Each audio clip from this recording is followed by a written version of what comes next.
Although the Tibetan Spaniel arrived in America a little more than 20 years ago, its remarkable intelligence and affectionate nature have made the breed extremely popular.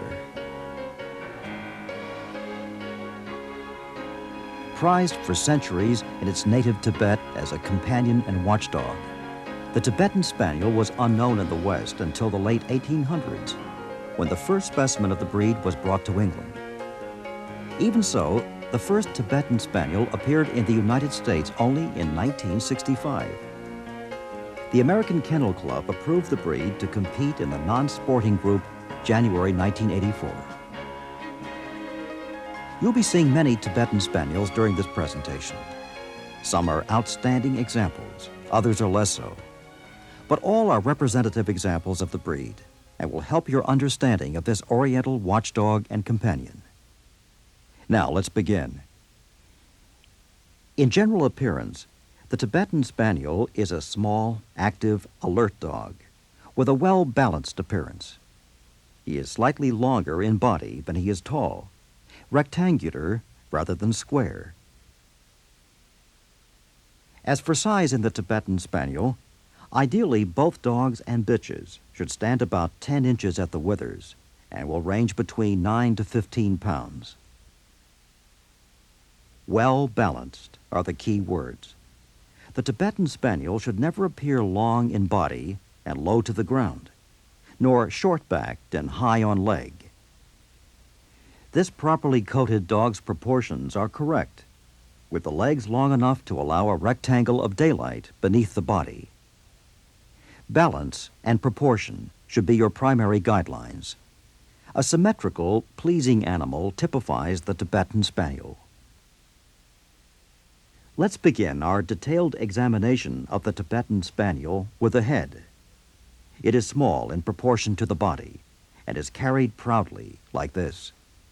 It gives the dog an aristocratic appearance. The skull is slightly rounded and is joined to the muzzle by a slight but definite stop. The muzzle itself is medium in length, straight, and blunt with cushioning. It should also be free from wrinkles. The dog should never appear down-faced. This muzzle is incorrect. It's too pointed and weak. The wrinkling seen on this muzzle is also incorrect, and the muzzle is too short. It gives the dog a harsh look. Although the muzzle should be well cushioned, there should be no sign of wrinkling. This correct muzzle is medium in length, blunt, and in proportion to the length of skull.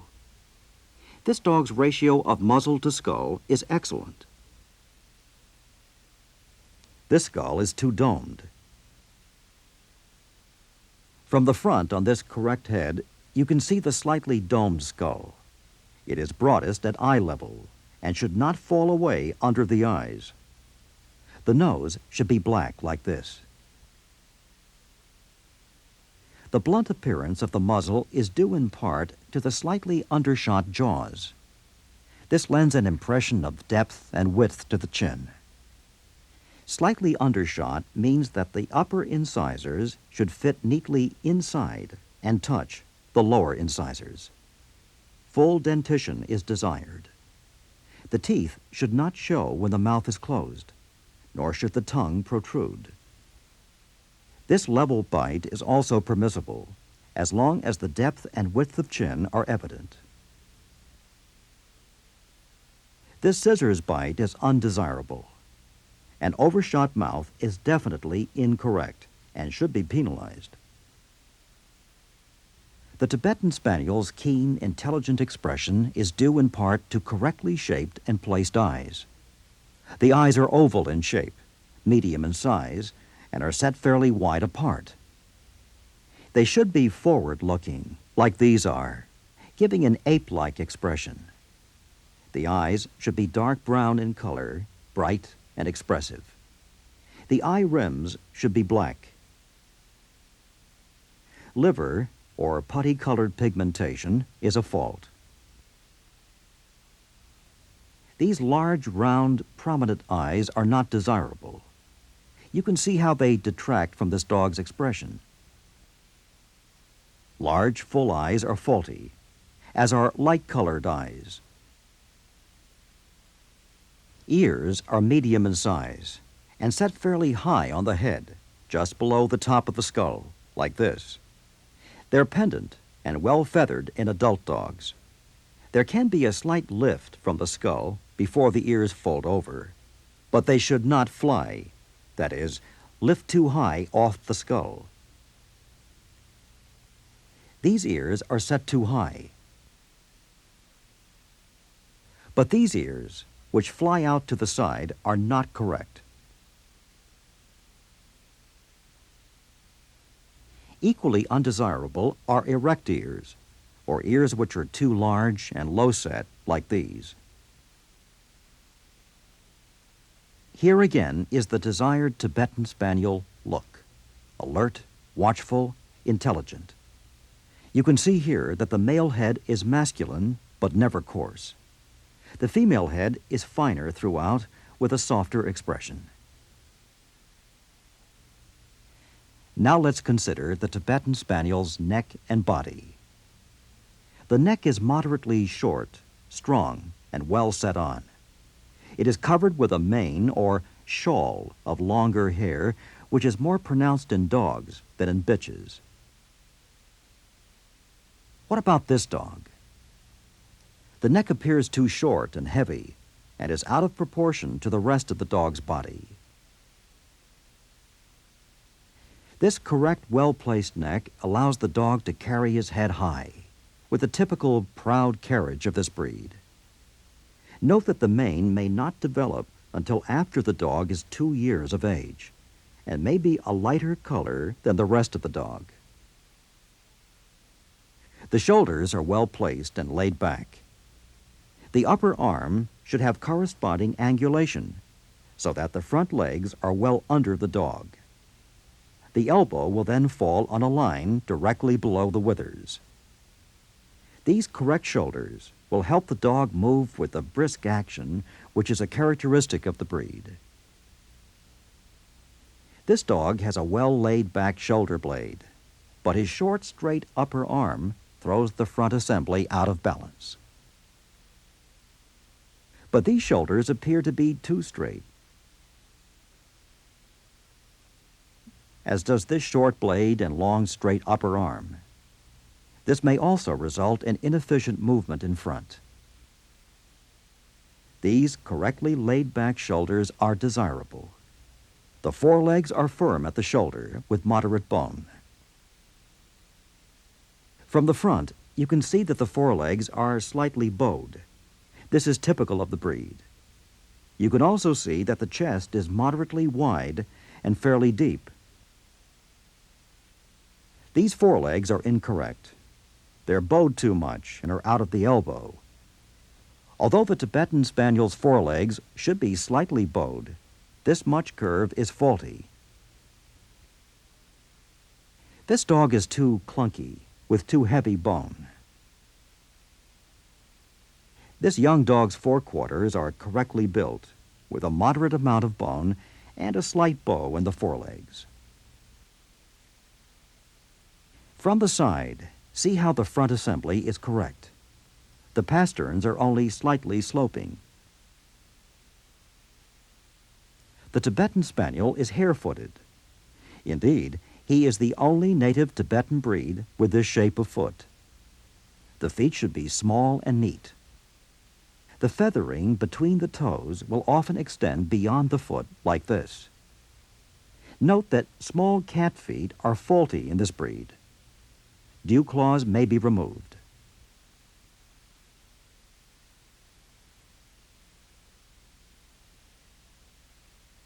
As mentioned earlier, the Tibetan Spaniel's body is slightly longer than the height at the withers, but only slightly.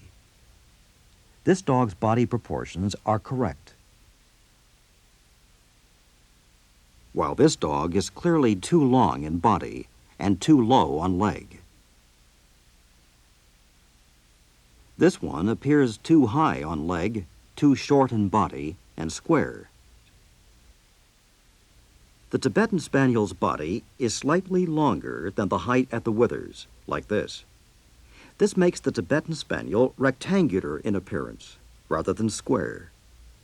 See how this dog's body is well ribbed, with the ribs carried well back toward the strong loin. The top line is level. This top line dips behind the withers and roaches toward the rear.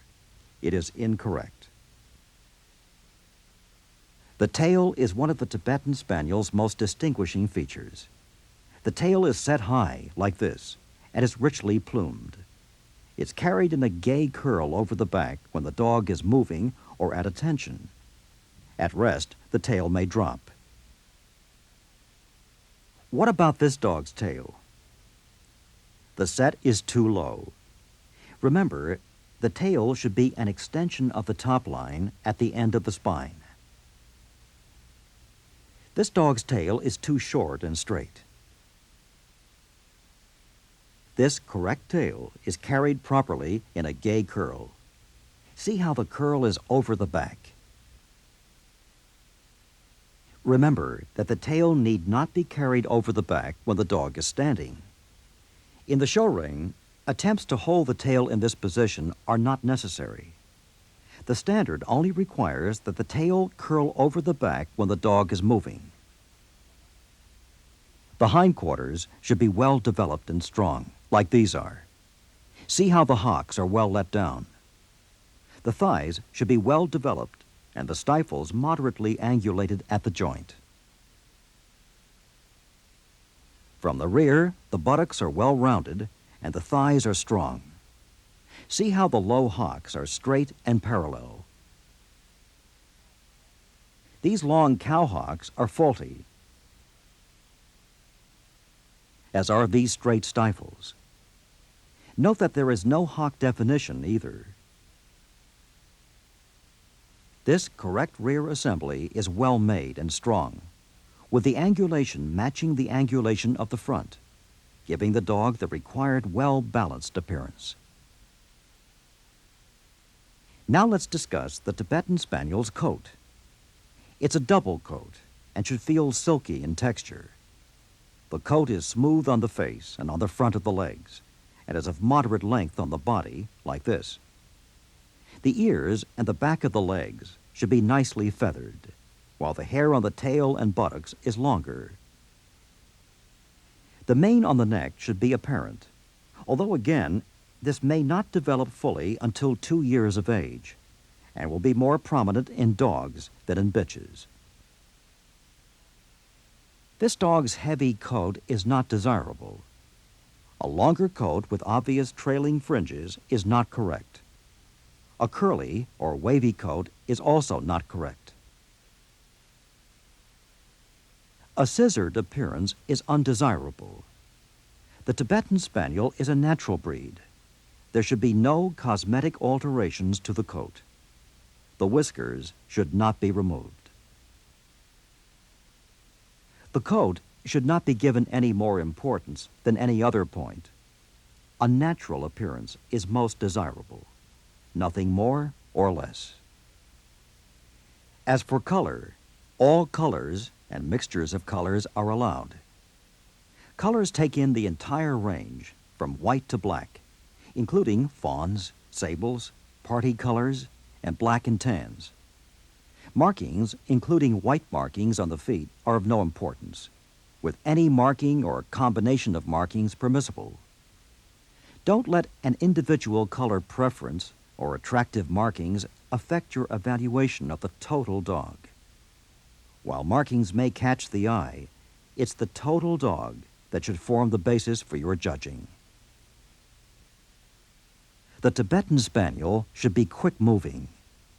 This does not mean restricted steps, nor does it mean an excessively fast gait. The Tibetan Spaniel should not race around the ring. His gait should be straight, free, and positive. This dog is moving well, his forelegs reaching well out in front, and the hind legs driving powerfully from behind.